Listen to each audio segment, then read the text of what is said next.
বহু বছর আগের কথা। দূর এক মুসলিম রাজ্যে এক গরিব কুমারের ঘরে জন্ম নিয়েছিল এক মেয়ে। তার নাম রাখা হয়েছিল আয়েশা।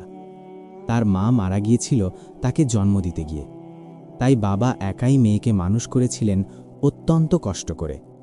মাটির হাঁড়ি পাতিল বানিয়ে বিক্রি করে যা আয় হতো তাতেই চলত তাদের সংসার। কিন্তু আয়েশার বাবা আব্দুল্লাহ তার মেয়েকে কখনো অভাবের কষ্ট বুঝতে দেননি। তিনি মেয়েকে কোরআন শিক্ষা দিয়েছিলেন, নামাজ রোজা শেখাতেন এবং সর্বদা বলতেন, বেটি, আল্লাহ সবসময় তাদের সাথে থাকেন যারা ধৈর্যশীল এবং কৃতজ্ঞ। দারিদ্র কোনো অপমান নয়, বরং সততার সাথে জীবনযাপন করাই আসল সম্পদ। মনে রেখো, রসুলুল্লাহ সাল্লাল্লাহু আলাইহি ওয়াসাল্লাম নিজেও দারিদ্র্যে জীবন কাটিয়েছেন, কিন্তু তিনি ছিলেন সৃষ্টির সেরা মানুষ। আয়েশা বড় হয়ে উঠল অত্যন্ত সুন্দরী, বুদ্ধিমতী এবং পরহেজগার হয়ে। তার চেহারায় ছিল এক স্বর্গীয় সৌন্দর্য, কিন্তু তার চেয়েও সুন্দর ছিল তার অন্তর। সে প্রতিদিন ফজরের নামাজ পড়ত এবং কুরআন তেলাওয়াত করত।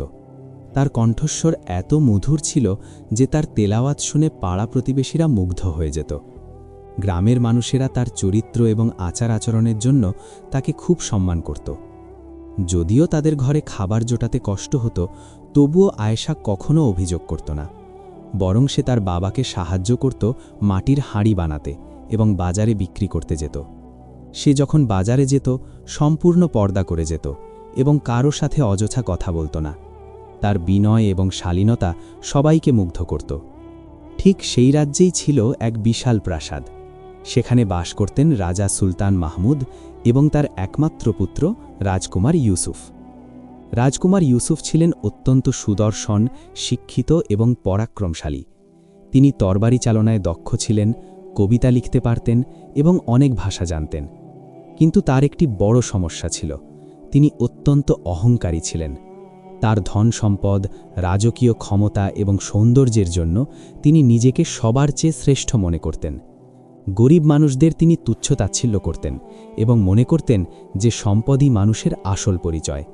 তিনি প্রায়ই বলতেন, যার সম্পদ নেই তার মর্যাদাও নেই।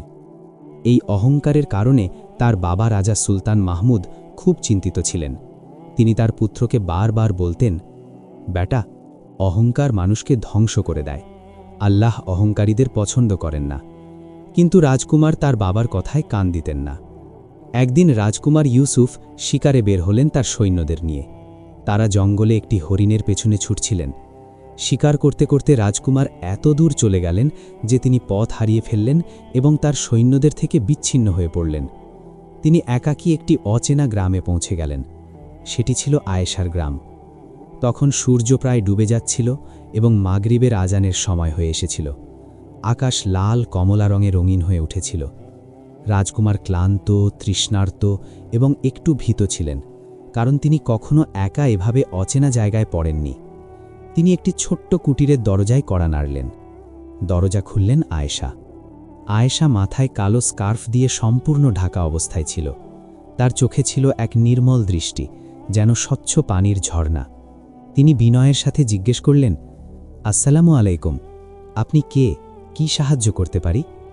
রাজকুমার তার পরিচয় গোপন রেখে বললেন, ওয়ালাইকুম আসসালাম, আমি একজন পথিক, পথ হারিয়ে এখানে এসেছি। আমার খুব পানির প্রয়োজন এবং আমি জানি না কিভাবে রাজধানীতে ফিরব। আয়েশা তৎক্ষণাৎ ঘরের ভেতর গিয়ে একটি মাটির কলসি থেকে ঠান্ডা পানি এনে দিলেন। পানি ছিল এত ঠান্ডা এবং সুস্বাদু যে রাজকুমার অবাক হয়ে গেলেন। তিনি বললেন, এত সুন্দর পানি, আর এই মাটির গ্লাসের গন্ধ কি চমৎকার! আমি সোনার গ্লাসে পানি পান করি, কিন্তু এত সুস্বাদু পানি কখনো পাইনি। আয়েশা হেসে বললেন, এগুলো আমার বাবা বানান, তিনি একজন কুমার। এই গ্লাস সোনার নয়, কিন্তু এতে বরকত আছে, কারণ এটা সৎ পরিশ্রমের ফল। রাজকুমার চারপাশে তাকালেন। কুটিরটি ছিল অত্যন্ত ছোট এবং সাদামাটা।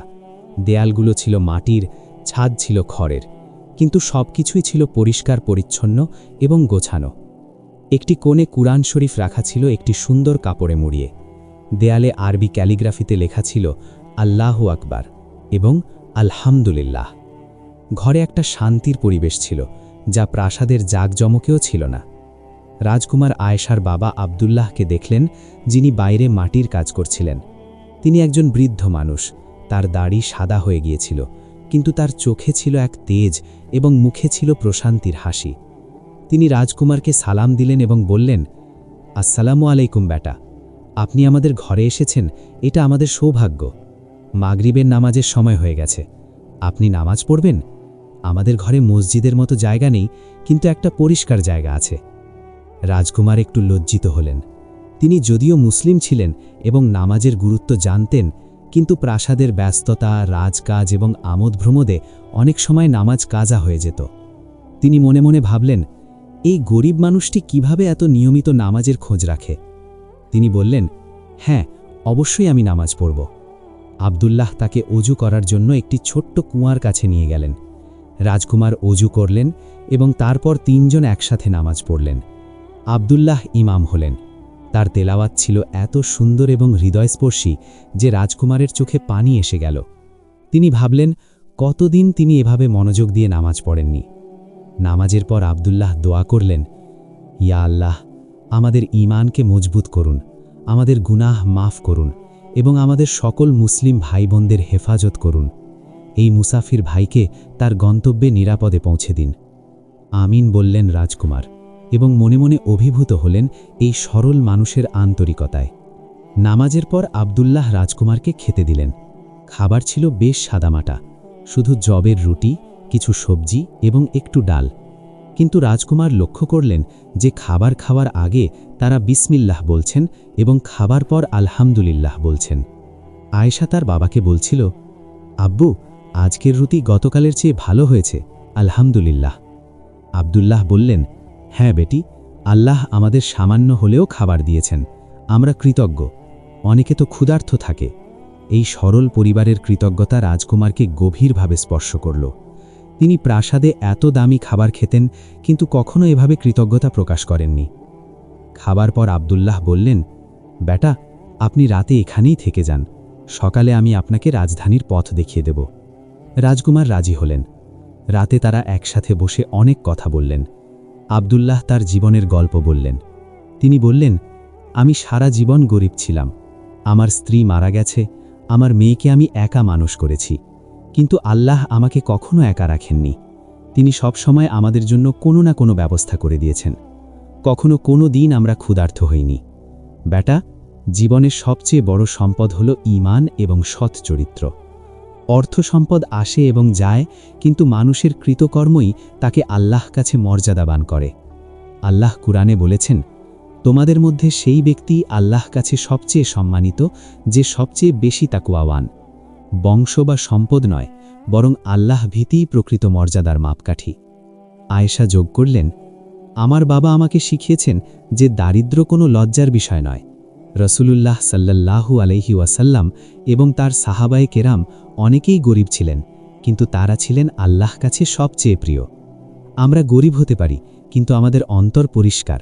আমরা কারো সাথে প্রতারণা করি না, মিথ্যা বলি না, কারো হক নষ্ট করি না এবং সর্বদা আল্লাহর উপর ভরসা রাখি। আল্লাহ বলেছেন, যে আল্লাহর উপর ভরসা করে তার জন্য আল্লাহই যথেষ্ট। এই কথাগুলো রাজকুমার ইউসুফের হৃদয়ে গভীর রেখাপাত করল। সে সারা জীবন যা শিখেছিল, মনে করেছিল যে ধন সম্পদই মানুষের আসল পরিচয়, সেটা হয়তো সম্পূর্ণ ভুল ছিল। এই গরিব পরিবার যে শান্তি এবং তৃপ্তির মধ্যে বাস করছে, তা সে প্রাসাদের সমস্ত সম্পদ দিয়েও পায়নি। রাতে ঘুমানোর আগে রাজকুমার দেখলেন আব্দুল্লাহ এবং আয়েশা তাহাজ্জুদ নামাজের জন্য উঠেছেন। তারা কান্নাকাটি শুনলেন। তারা আল্লাহ কাছে দোয়া করছেন, ইয়া আল্লাহ, আমাদের ঈমানকে হেফাজত করুন, আমাদের গুনাহ মাফ করুন, আমাদের সবসময় সত্যের পথে রাখুন, ধনী গরিব সবাইকে হেদায়েত দিন। রাজকুমার এত বছরে কখনো তাহাজ্জুদ পড়েননি। তিনি লজ্জিত হলেন এবং মনে মনে প্রতিজ্ঞা করলেন যে তিনিও এখন থেকে নিয়মিত নামাজ পড়বেন এবং আল্লাহ কাছে ক্ষমা চাইবেন। পরদিন সকালে ফজরের আজান হল। তারা তিনজন একসাথে মসজিদে গেলেন ফজরের নামাজ পড়তে। গ্রামের ছোট্ট মসজিদটি ছিল খুবই সাদামাটা, কিন্তু সেখানে যে শান্তি এবং আধ্যাত্মিকতা ছিল তা প্রাসাদের জাঁকজমকপূর্ণ মসজিদেও ছিল না। নামাজের পর রাজকুমার বিদায় নিলেন। আব্দুল্লাহ তাকে রাজধানীর পথ দেখিয়ে দিলেন। বিদায়ের সময় তিনি বললেন, বেটা, আল্লাহ আপনার সাথে থাকুন। মনে রাখবেন, জীবন খুব ছোট। আমরা এখানে সাময়িকভাবে এসেছি, আসল জীবন আখিরাতে। তাই আমাদের প্রতিটি মুহূর্ত আল্লাহর জন্য ব্যয় করা উচিত। রাজকুমার তাদের হাত ধরে বললেন, আপনারা আমাকে যে শিক্ষা দিয়েছেন তা আমি কখনো ভুলব না। রাজকুমার প্রাসাদে ফিরে গেলেন। তার সৈন্যরা তাকে খুঁজে পাগল হয়ে গিয়েছিল। রাজা সুলতান মাহমুদ পুত্রকে দেখে খুশি হলেন এবং জিজ্ঞেস করলেন, বেটা, তুমি কোথায় ছিলে? আমরা খুব চিন্তিত ছিলাম। রাজকুমার তার অভিজ্ঞতা বললেন। রাজা খুশি হলেন এবং বললেন, বেটা, দেখো, আল্লাহ তোমাকে একটি গুরুত্বপূর্ণ শিক্ষা দিয়েছেন। সম্পদ মানুষের মর্যাদা নয়। কিন্তু সেই গরিব পরিবারের সারল্য, ঈমান এবং কৃতজ্ঞতা রাজকুমারের মন থেকে যাচ্ছিল না। বিশেষ করে আয়েশার কথা তিনি ভুলতে পারছিলেন না। তার সাদামাটা পোশাক, বিনম্র ব্যবহার, গভীর জ্ঞান এবং আল্লাহর প্রতি অগাধ ভালোবাসা রাজকুমারের হৃদয় স্পর্শ করেছিল। তিনি বুঝলেন যে তিনি এমন একজন নারীকে খুঁজছিলেন যে শুধু সুন্দর নয়, বরং চরিত্রবান এবং দিনদার। কিছুদিন পর রাজকুমার আবার সেই গ্রামে গেলেন। এবার তিনি সাধারণ পোশাকে গেলেন যাতে কেউ তাকে চিনতে না পারে। তিনি আব্দুল্লাহের সাথে আবার দেখা করলেন এবং তার সাথে অনেক কথা বললেন। তিনি আয়েশার বাবার কাছে গিয়ে বললেন, আমি আপনার মেয়েকে বিয়ে করতে চাই। আব্দুল্লাহ অবাক হলেন এবং বললেন, বেটা, তুমি কে? তোমার পরিচয় কি? তুমি কোন পরিবার থেকে এসেছ? রাজকুমার তখন তার আসল পরিচয় প্রকাশ করলেন। তিনি বললেন, আমি রাজকুমার ইউসুফ, এই রাজ্যের ভবিষ্যৎ রাজা। আব্দুল্লাহ আরও অবাক হলেন এবং বললেন, কিন্তু রাজকুমার, আমরা অত্যন্ত গরিব। আমার মেয়ের জন্য আমি কোনো যৌতুক দিতে পারব না। আমার কাছে সোনা রূপা নেই, দামি কাপড় নেই, কিছুই নেই। এই বিয়ে কিভাবে সম্ভব? রাজপরিবার কখনো এই বিয়ে মেনে নেবে না। রাজকুমার ইউসুফ আব্দুল্লাহের হাত ধরে বললেন, চাচা, ইসলামে যৌতুকের কোনো স্থান নেই। যৌতুক হলো একটি কুপ্রথা যা সমাজে অনেক অনিষ্ট সৃষ্টি করেছে। রাসূলুল্লাহ সাল্লাল্লাহু আলাইহি ওয়াসাল্লাম তার মেয়ে ফাতিমাকে হযরত আলীর সাথে বিয়ে দিয়েছিলেন খুব সাদামাটাভাবে। আমি আপনার মেয়েকে চাই তার চরিত্র, ঈমান এবং জ্ঞানের জন্য। আমি বুঝেছি যে প্রকৃত সম্পদ হল তাকওয়া এবং সততা। আপনারা আমাকে সেই শিক্ষা দিয়েছেন যা আমি প্রাসাদে কখনো পাইনি। আমার কাছে সোনারূপা আছে, কিন্তু আপনার কাছে আছে সেই মূল্যবান জ্ঞান এবং চরিত্র যা কোনো সম্পদ দিয়ে কেনা যায় না। আব্দুল্লাহ গভীরভাবে চিন্তা করলেন এবং তারপর আয়েশাকে ডাকলেন। তিনি তাকে জিজ্ঞেস করলেন, বেটি, তুমি কি বলো? রাজকুমার তোমাকে বিয়ে করতে চান, কিন্তু সিদ্ধান্ত তোমার। আয়েশা মাথা নিচু করে বললেন, আব্বু, আমি শুধু তাই চাই যা আল্লাহ আমার জন্য মঙ্গলজনক মনে করেন। আপনি ইস্তিখারা নামাজ পড়ুন এবং আল্লাহের কাছে দিক নির্দেশনা চান। আল্লাহই ভালো জানেন কোনটা আমাদের জন্য কল্যাণকর। আমি শুধু একটি কথা বলবো, যদি এই বিয়ে হয় তাহলে আমি চাই যে আমি আমার দিন এবং নৈতিকতা বজায় রাখতে পারব। প্রাসাদের জাঁকজমক যেন আমাকে আল্লাহ থেকে দূরে না নিয়ে যায়। রাজকুমার বললেন, আমি প্রতিজ্ঞা করছি যে আমি শুধু তোমাকে সম্মান করব না, বরং তোমার দিনদারি এবং চরিত্রকে সম্মান করব। আমি নিজেও তোমার থেকে শিখব এবং একজন ভালো মুসলিম হবার চেষ্টা করব। আব্দুল্লাহ 2 রাকাত ইস্তিখারা নামাজ পড়লেন। নামাজের পর তিনি দোয়া করলেন, ইয়া আল্লাহ, আপনি সর্বজ্ঞানী। আপনি জানেন কোনটা আমার মেয়ের জন্য ভালো। যদি এই বিয়ে আমার মেয়ের দুনিয়া এবং আখিরাতের জন্য মঙ্গলজনক হয় তাহলে এটা সহজ করে দিন, আর যদি এতে ক্ষতি থাকে তাহলে আমাদের থেকে দূরে রাখুন। নামাজের পর তিনি মনে গভীর শান্তি অনুভব করলেন। তিনি স্বপ্নে দেখলেন একটি সবুজ বাগান যেখানে ফুল ফুটে আছে এবং একটি আলোকিত পথ। তিনি বুঝলেন যে এটি আল্লাহের ইশারা। তিনি রাজকুমার ইউসুফকে বললেন, আমি রাজি আছি, কিন্তু কয়েকটি শর্ত আছে। প্রথমত, আমার মেয়ে তার দিন এবং নৈতিকতা বজায় রাখবে। সে তার নামাজ, রোজা, হিজাব এবং ইবাদত চালিয়ে যাবে।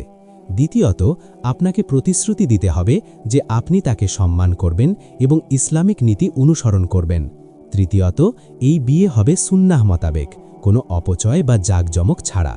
রাজকুমার খুশি মনে সব শর্ত মেনে নিলেন এবং বললেন, আমি এই সব শর্ত শুধু মেনে নিচ্ছি না, বরং আনন্দের সাথে স্বাগত জানাচ্ছি। বিয়ের দিন নির্ধারণ করা হলো। রাজকুমার তার বাবা রাজা সুলতান মাহমুদকে সব খুলে বললেন। প্রথমে রাজা একটু অবাক হলেন, কিন্তু যখন তার পুত্র আয়েশার চরিত্র এবং দিনদারির কথা বললেন, রাজা খুশি হলেন। তিনি বললেন, বেটা, তুমি ঠিক সিদ্ধান্ত নিয়েছ। রাসূলুল্লাহ সাল্লাল্লাহু আলাইহি ওয়াসাল্লাম বলেছেন, যখন তোমার কাছে এমন কেউ বিয়ের প্রস্তাব দেয় যার দিন এবং চরিত্র ভালো, তখন তাকে গ্রহণ করো।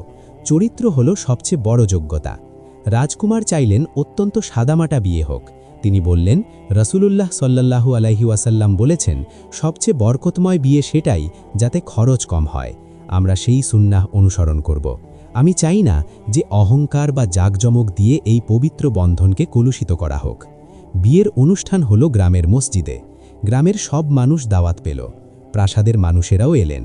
অনেকে অবাক হয়ে গেল যে রাজকুমার একজন গরিব কুমারের মেয়েকে বিয়ে করছেন।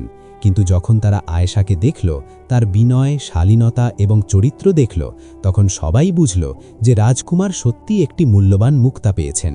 বিয়ের আকদ হল সাদামাটাভাবে। রাজকুমার মহরানা ধার্য করলেন, যা আয়েশার পূর্ণ অধিকার এবং স্বাধীনতা নিশ্চিত করবে। খাবার ছিল সাধারণ কিন্তু পরিচ্ছন্ন এবং হালাল। কোনো অপচয় হল না, কোনো অহংকার প্রদর্শন হল না। সবাই দোয়া করল যেন এই দম্পতি সুখী হয় এবং আল্লাহ তাদের ঘরে বরকত দেন। বিয়ের পর আয়েশা প্রাসাদে এলো। প্রথম দিকে প্রাসাদের অনেকেই তাকে হেয় চোখে দেখত। দরবারের কিছু মন্ত্রী এবং সম্ভ্রান্ত মহিলারা বলতো, এই গরিব মেয়ে আমাদের রাজকুমারের জন্য উপযুক্ত নয়, সে জানে না কিভাবে রাজকীয় আচার আচরণ করতে হয়। কিন্তু আয়েশা তাদের কথায় কান দিল না।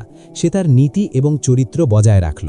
সে প্রতিদিন ফজরের আগে উঠে তাহাজ্জুদ নামাজ পড়ত, কুরআন তেলাওয়াত করত এবং দরিদ্রদের সাহায্য করত।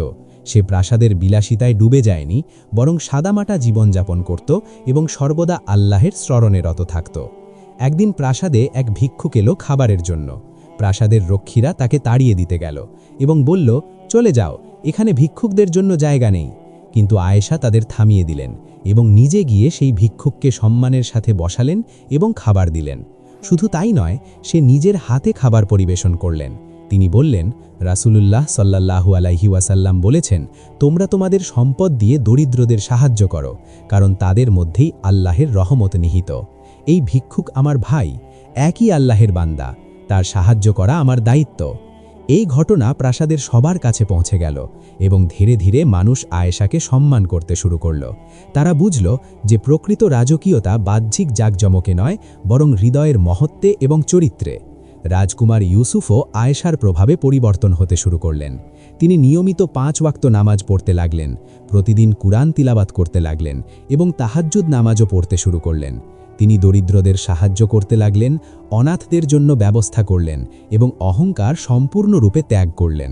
তিনি বুঝলেন যে প্রকৃত শক্তি এবং মর্যাদা আল্লাহের আনুগত্যে নিহিত, সম্পদ বা ক্ষমতায় নয়। তিনি রাজ্যে ন্যায় বিচার প্রতিষ্ঠা করলেন, দুর্নীতি বন্ধ করলেন, গরিবদের জন্য বিশেষ তহবিল গঠন করলেন এবং জুলুম অত্যাচার কঠোর হাতে দমন করলেন। তিনি প্রতি জুমার দিন নিজে গরিব এলাকায় যেতেন এবং মানুষের সমস্যা শুনতেন। একবার রাজ্যে ভয়াবহ দুর্ভিক্ষ দেখা দিল। বৃষ্টি হচ্ছিল না, ফসল নষ্ট হয়ে গিয়েছিল এবং মানুষ অনাহারে মরতে লাগল। রাজকুমার এবং আয়েশা প্রাসাদের সমস্ত মজুদ খাদ্য দরিদ্রদের মধ্যে বিতরণ করলেন। এমনকি তারা নিজেরাও সাধারণ খাবার খেতে লাগলেন, যাতে বেশি মানুষকে সাহায্য করা যায়। আয়েশা প্রতিদিন রান্না করতেন এবং নিজেই গরিবদের মধ্যে খাবার বিতরণ করতেন। তিনি বললেন, আল্লাহ বলেছেন, তোমরা যা ভালোবাসো তা থেকে ব্যয় না করা পর্যন্ত তোমরা পুণ্য লাভ করতে পারবে না। আমাদের এই সম্পদ আল্লাহর দেওয়া আমানত। আমাদের দায়িত্ব হল তা সঠিক পথে ব্যয় করা। রাজকুমার ইউসুফ সমস্ত প্রজাদের নিয়ে বৃষ্টির জন্য বিশেষ দোয়া এবং নামাজের আয়োজন করলেন। তারা সবাই মিলে তওবা করলেন এবং আল্লাহর কাছে ক্ষমা চাইলেন।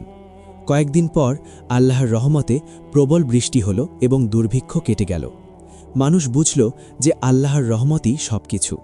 দুর্ভিক্ষের সময় আয়েশার বাবা আব্দুল্লাহ অসুস্থ হয়ে পড়লেন। আয়েশা প্রতিদিন তার সেবা করতেন এবং রাজকুমারও তার শ্বশুরের প্রতি অত্যন্ত যত্নশীল ছিলেন। তিনি সেরা ডাক্তার নিয়ে আসলেন, কিন্তু আব্দুল্লাহর বয়স হয়ে গিয়েছিল। আব্দুল্লাহ মৃত্যুশয্যায় তার মেয়ে এবং জামাতাকে ডাকলেন এবং বললেন, বেটা, আমার সময় শেষ হয়ে এসেছে। আল্লাহ তোমাদের উভয়ের প্রতি সন্তুষ্ট হন। তোমরা তোমাদের চরিত্র এবং ঈমান বজায় রেখেছ। আমি গর্বিত। মনে রেখো, জীবনের প্রকৃত সাফল্য দুনিয়ার সম্পদে নয়, বরং আখিরাতের প্রস্তুতিতে। তোমরা যত ক্ষমতা এবং সম্পদ পাও, কখনো আল্লাহকে ভুলে যেও না। সর্বদা গরিবদের সাহায্য করো, ন্যায় বিচার প্রতিষ্ঠা করো এবং দিনের উপর অটল থাকো। কয়েকদিন পর আব্দুল্লাহ ইন্তেকাল করলেন। আয়েশা এবং রাজকুমার তার জানাজা অত্যন্ত সম্মানের সাথে সম্পন্ন করলেন। হাজারো মানুষ তার জানাজায় শরিক হল, কারণ তিনি ছিলেন একজন সৎ এবং দিনদার মানুষ। তারা তার জন্য নিয়মিত দোয়া করতেন এবং তার নামে সদকা করতেন। কয়েক বছর পর রাজা সুলতান মাহমুদ অসুস্থ হয়ে পড়লেন এবং রাজকুমার ইউসুফ রাজা হলেন। তিনি এবং আয়েশা মিলে রাজ্যকে সম্পূর্ণ ইসলামিক নীতির ভিত্তিতে পরিচালনা করতে লাগলেন। তারা নিশ্চিত করলেন যে প্রতিটি শিশু শিক্ষা পায়, প্রতিটি পরিবার খাদ্য পায় এবং প্রতিটি মানুষ ন্যায় বিচার পায়। রাজ্যে অনেক মসজিদ এবং মাদ্রাসা তৈরি হল, যেখানে মানুষ বিনামূল্যে দিন শিখতে পারত।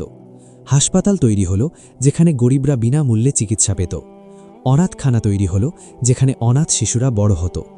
রাজা ইউসুফ এবং রানী আয়েশা নিজেরা প্রতি সপ্তাহে এই প্রতিষ্ঠানগুলো পরিদর্শন করতেন এবং নিশ্চিত করতেন যে সব কিছু ঠিক মতো চলছে। আয়েশা একটি বিশেষ প্রকল্প শুরু করলেন দরিদ্র এবং বিধবা মেয়েদের জন্য।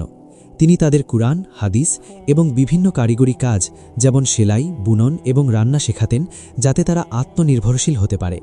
তিনি বলতেন, শিক্ষা প্রতিটি মুসলিম নর নারীর অধিকার। রাসূলুল্লাহ সাল্লাল্লাহু আলাইহি ওয়াসাল্লাম বলেছেন, জ্ঞান অর্জন করা প্রতিটি মুসলিমের জন্য ফরজ। আমাদের মেয়েদের শিক্ষিত করতে হবে, যাতে তারা ভবিষ্যৎ প্রজন্মের সুশিক্ষিত মা হতে পারে এবং সমাজে ইতিবাচক অবদান রাখতে পারে। তিনি নিজে প্রতি সপ্তাহে এই মেয়েদের পড়াতেন এবং তাদের উৎসাহিত করতেন। একদিন এক বৃদ্ধ মহিলা রাজদরবারে এসে অভিযোগ করলেন যে একজন ধনী এবং প্রভাবশালী ব্যবসায়ী তার জমি অন্যায়ভাবে কেড়ে নিয়েছে।